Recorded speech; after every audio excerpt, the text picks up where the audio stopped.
In Peckham, extreme cleaner Nick has been called by a landlord to clear a house that's been let through the council and then subsequently in May this year was illegally taken over by squatters.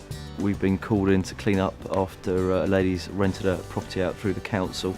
I think they've got dogs in there, so should be quite a bit of dog faeces, lots of mattresses just strewing around, general rubbish. We'll go and have a look.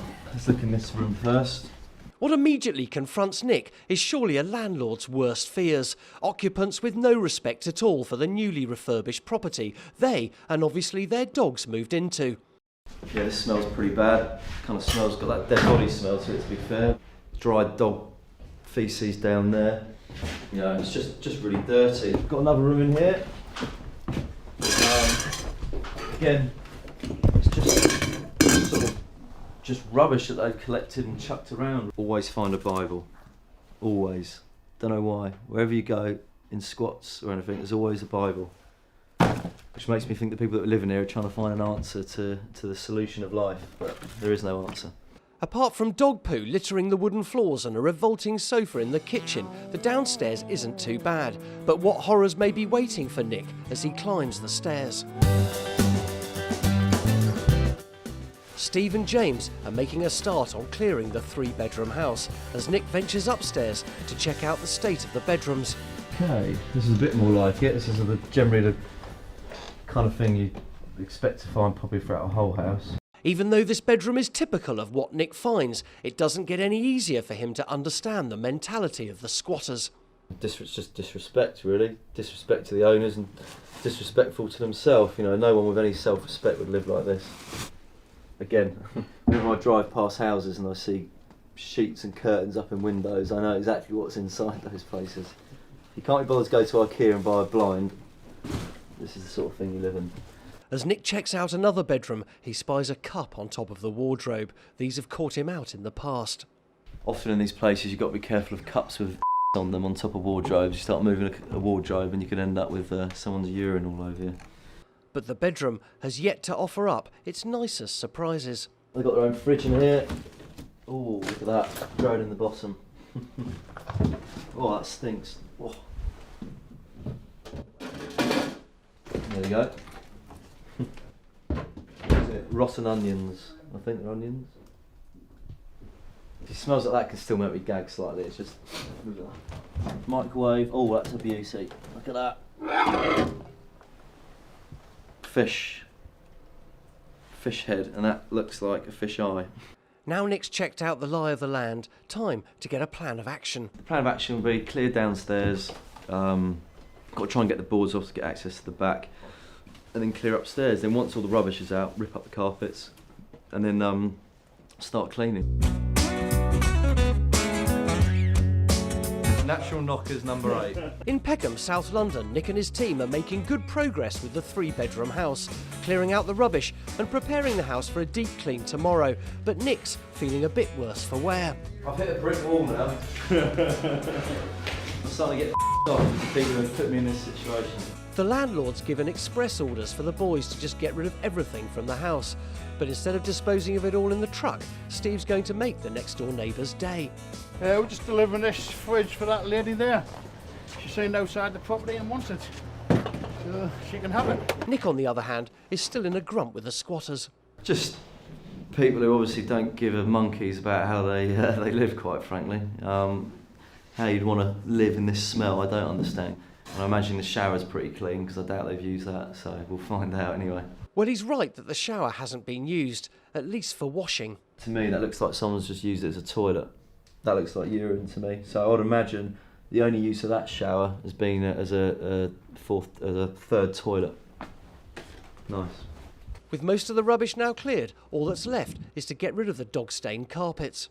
Removing all the carpets now. They're unsalvageable. Obviously, dogs have been urinating on them and doing whatever else. So they're not worth saving. You can't save them. So just rip them up, get rid of them, basically. Taking the carpets up reveals the legacy of the dog urine and faeces, something that Nick will tackle tomorrow in the deep clean.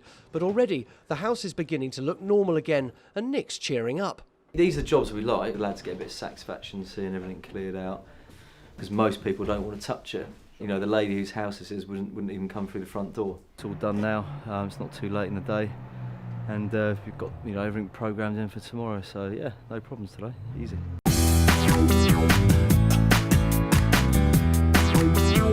In Leicester, council property manager Steve is dealing with the clean-up problems after negligent tenants have left. He has to work out how to refurbish the property and get it back onto the rental market. We've got this top floor tower block flat today. I think the previous tenant's been evicted, so we're just going to have a look inside and see what we can find. He's only just gone through the door when he's hit by the smell from the bathroom. Quite disgusting in there, to be honest. There's a lot of dog mess on the floor in the bathroom, so it looks like she's had animals. Not allowed them in tower blocks, so that's probably one of the reasons why she's no longer here. Now on to the living area. This is obviously somebody's living room, but from the state of the sofa and the chairs, I don't know how they've ever been comfortable in here. Bikes everywhere, they've just been doing bike repairs, mobile phones. It's not my idea of a living room, just a collection of rubbish really that you find at a tip. You do wonder how somebody's lived in this property.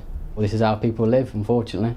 Steve has to see flats like this every day, and it does have an effect on his home life. The way I go on to a girlfriend, I'm always moaning at her about cleaning. It's probably because I see things like this that I get a bit obsessive compulsive at home, and as soon as a bit of dirt or crumb around, I'll be hoovering up around her when she's eating her lunch and stuff.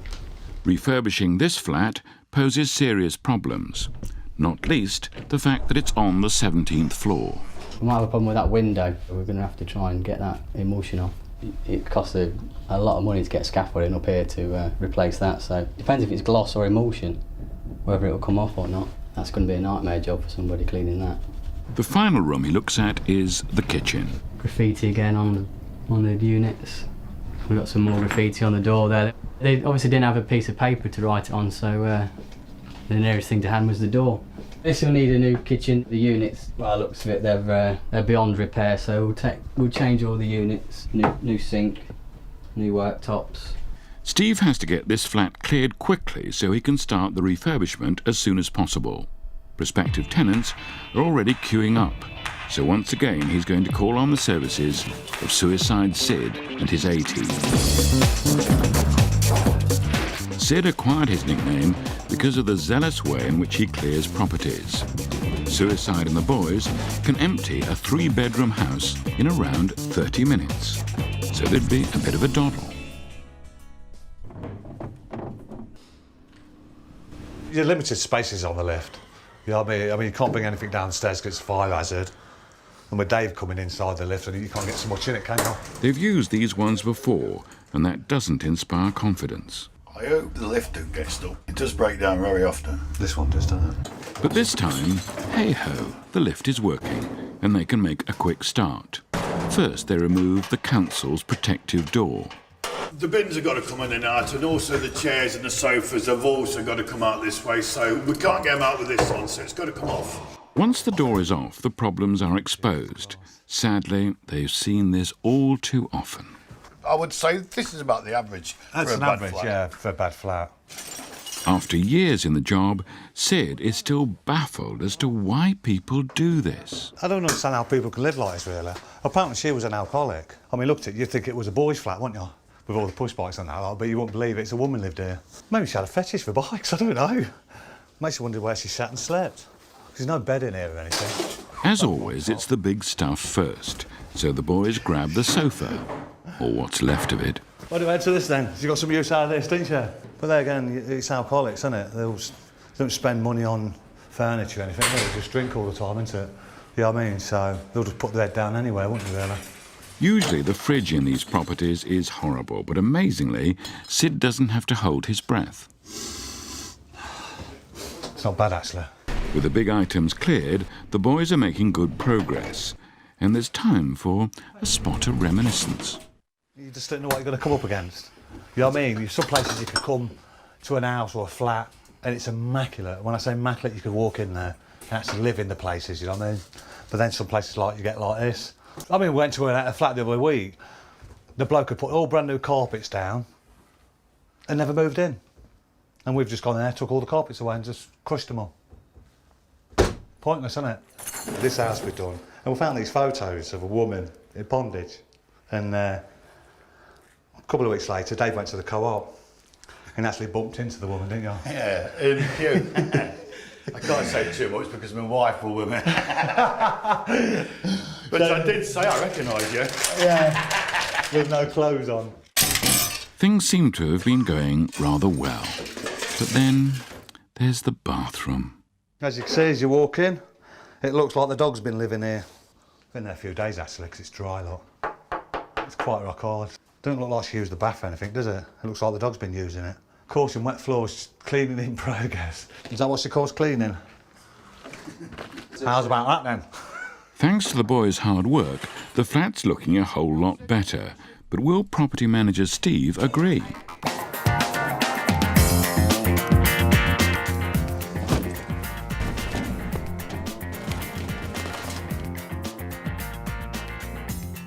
They've still got to put back the protective door to stop any intruders. We're just basically now, we're just locking up and just sweeping up on the way out to the lift. Just take the last of the bins down there and just lock up. Sid is resigned to the fact he'll be back here again. We do go to an house, twice, 3 times a year sometimes. Why you want to move in for a couple of days or a couple of weeks, then like you move back out again. Plus you're leaving all your furniture what you brought in. I mean, there's people out there who ain't got nothing, absolutely nothing. And yet these people can just walk in an house, fill it with all their furniture and just walk out in a couple of months and leave it all. Then send someone else in and do the same again. We'll be back again. But Sid's always got Dave to keep his spirits up. You know what they say about fat guys, don't you? They may have small ones, but look at the weight pushing at home. This is tough work for tough men.